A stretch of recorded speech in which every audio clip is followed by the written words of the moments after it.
अच्छी बात है कि आप इसको तमिल के अलावा तेलुगु, हिंदी और इंग्लिश में भी देख सकते हैं।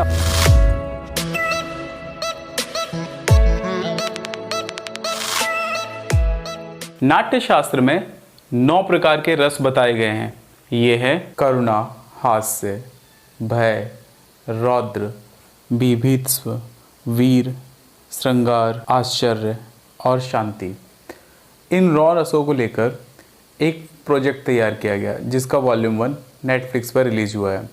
हुआ ये कि पिछले साल लॉकडाउन के बाद बहुत सारे ऐसे लोग जिनका डायरेक्टली और इनडायरेक्टली सिनेमा से लेना देना था, या फिर ये कहें कि जो सिनेमा इंडस्ट्री में as a daily wage workers काम करते थे, उनके पास काम की बहुत ज़्यादा कमी हो गई। नए प्रोजेक्ट्स आ नहीं रहे थे, रुके हुए प्रोजेक्ट्स पे कोई काम हो नहीं रहा था, तो खाने पीने और गुजारे की बहुत बड़ी समस्या हो गई।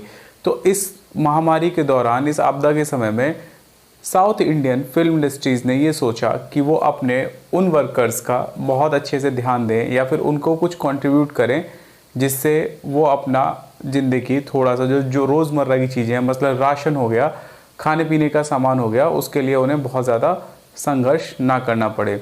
तो उनको डायरेक्टली हेल्प पहुंचाने के लिए एक प्रोजेक्ट तैयार किया गया मणिरत्नम के द्वारा। उन्होंने कहा कि जो भी इस प्रोजेक्ट से मिलेगा उसका बहुत बड़ा हिस्सा या लगभग सारा ही हिस्सा कंट्रीब्यूट या दान किया जाएगा उन लोगों के लिए जो फिल्म इंडस्ट्री से, यानी कि सदर इंडिया की फिल्म इंडस्ट्री से जुड़े हुए थे।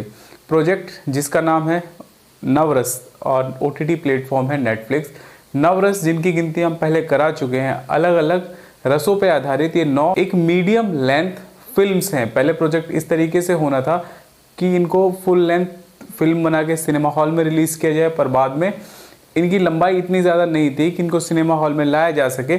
तो फिर OTT प्लेटफॉर्म अमेजन और नेटफ्लिक्स दोनों पर ही चर्चाएं होने लगी किस पर इसको रिलीज़ किया जाए। फाइनली बात तय होती है नेटफ्लिक्स के साथ। अच्छी बात है कि आप इसको तमिल के अलावा तेलुगु, हिंदी और इंग्लिश में भी देख सकते हैं, और जो हिंदी वाला वर्जन मैंने देखा है उसकी डबिंग भी बहुत ही अच्छी हुई है। आप ये कह सकते हैं कि आपको कोई भी असहजता महसूस नहीं होगी। 9 रस में से फिलहाल जिन पर हम चर्चा करने जा रहे हैं 3 रस, तो बाकी की 2 किस्तें जो बचेंगी 3-3 रस के ऊपर जो है उसको हम आगे आने वाली सीरीज में आपके सामने लेके आएंगे। तो पहली जो हमारी फिल्म है इनामई भय। भय एक ऐसा रस है जो अनिश्चितता की स्थिति को ना स्वीकारने से उत्पन्न होता है, ऐसा आप फिल्म के डिस्क्रिप्शन में पहले ही पा जाते हैं। मणिरत्नम में जब ये सारी कहानियाँ लिखी होंगी या अपने दिमाग में सोची होंगी, तो शायद उन्होंने भी कल्पना नहीं की होगी कुछ इस तरीके का जो काम है वो निकल के आएगा। अलग अलग डायरेक्टर्स आए और इस तरीके की चीज़ें उनके साथ होती चली गई। कुछ और आगे बढ़ने से पहले ये बताना ज़रूरी है कि हो सकता है कि कुछ सीरीज़ या कुछ एपिसोड्स आपको बहुत ज़्यादा इंगेज ना करें, पर अचानक से ऐसा होता है कि आपको इंगेजमेंट एकदम से बढ़ जाती है उस एपिसोड के प्रति। शुरू में मुझे लगा कि यार ठीक है, नॉर्मल चल रहा है, पर एकदम से वो रिवर्स हो जाता है। तो भय वाला जो एपिसोड है जिसमें मुख्य भूमिकाओं में आपको मिलेंगे सिद्धार्थ, पार्वती, और जिसको डायरेक्ट किया है रविंद्रन आर प्रसाद ने। 40 मिनट के आसपास की लंबाई वाला ये एपिसोड आपको बहुत कुछ सरप्राइजिंग देगा।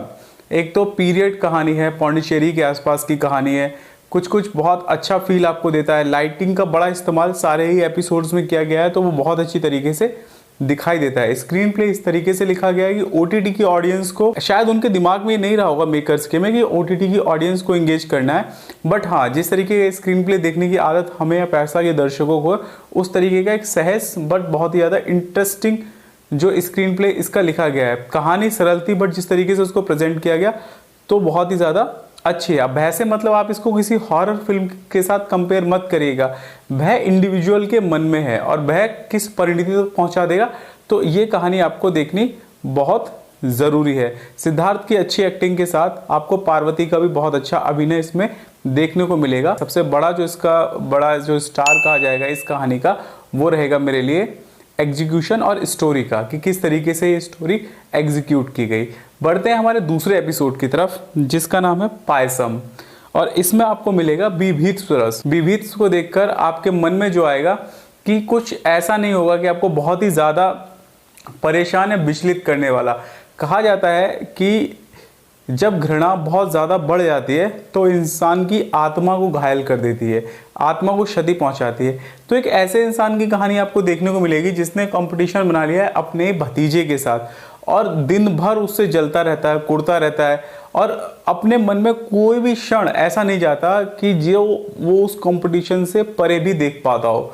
तो बहुत ही सुंदर स्टोरी है। साउथ की जो भी स्टोरी आती हैं, बहुत अच्छा सा गांव और जो उनकी नेचुरल ब्यूटी के साथ, और स्टोरी का जो एग्जीक्यूशन है, कहने का तरीका, कलाकारों का अभिनय और स्टोरी अपने आप में बहुत ही सटीक है। फिर से स्क्रीन प्ले अच्छा है। सारी स्टोरीज में ही लगभग 19-20 का अंतर देखने को मिलता है, पर अलग अलग डायरेक्टर अलग अलग तरीके से कहानी को कहते हैं। तो यहाँ पे कहानी बिल्कुल सपाट कही गई है। आपको समझ में आ जाता है कि यहाँ से स्टोरी शुरू होगी और स्टोरी यहाँ पर जाकर खत्म हो जाती है। बहुत ही कुछ अनिश्चित नहीं घटता है इस कहानी के अंदर, लेकिन कहानी अपने आप में इस तरीके की है कि वो आपको अंत तक पकड़े जरूर रहेगी। तो मेरी तरफ से ये दूसरी कहानी है विविध, जिसमें आपको मुख्य भूमिकाओं में दिखाई देंगे अदिति बालन और दहली गणेश।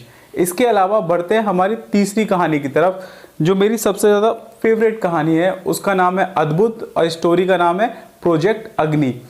अब एक ये साई-फाई फिल्म जैसी आपको साउंड होगी, बट क्योंकि बजट का भी ध्यान रखना होगा और कुछ ऐसा ऊंट पटांग भी ना दिखा दे कि जिससे फजीहत हो जाए, तो इस तरीके का ये एपिसोड बनाया गया।